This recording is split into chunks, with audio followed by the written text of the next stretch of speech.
Israel's defense minister called Sunday for a boycott of Arab businesses in an area where residents took part in violent protests against President Donald Trump's recognition of Jerusalem as Israel's capital, as a Palestinian stabbed an Israeli security guard in the volatile city in the first attack since the dramatic announcement.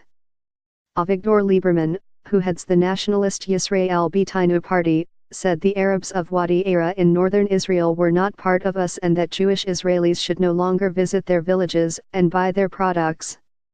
Hundreds of Israeli Arabs protested Saturday along a major highway in northern Israel, where dozens of masked rioters hurled stones at buses and police vehicles.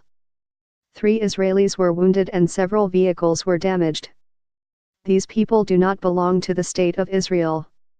They have no connection to this country, Lieberman told Israel's Army radio. Moreover, I would call on all citizens of Israel: stop going to their stores, stop buying, stop getting services, simply a boycott on Wadi Era. They need to feel that they are not welcome here.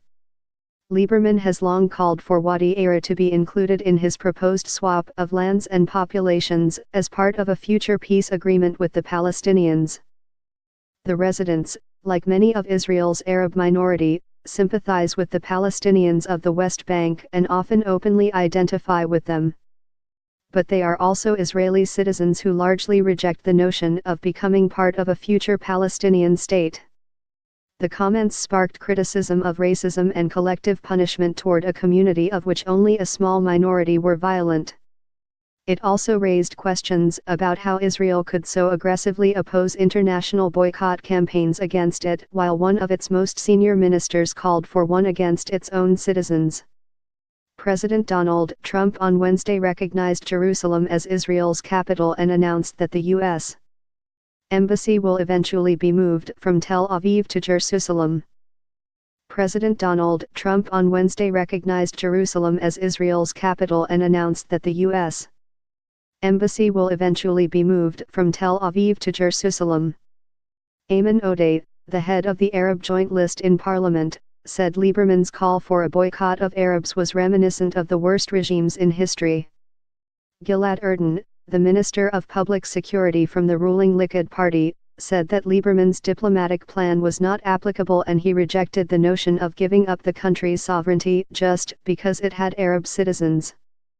The violent protests inside Israel were part of the larger Palestinian Day of Rage following Trump's announcement that he recognized Jerusalem as the capital of Israel and planned to move the U.S. embassy there. Israeli airstrikes killed 2 Hamas members early Saturday following a rocket attack on Israel, in the latest fallout from President Donald Trump's decision to recognize Jerusalem as Israel's capital, a development that has roiled the region and the larger Muslim world. The Israeli military said. Israeli airstrikes killed 2 Hamas members early Saturday following a rocket attack on Israel, in the latest fallout from President Donald Trump's decision to recognize Jerusalem as Israel's capital, a development that has roiled the region and the larger Muslim world.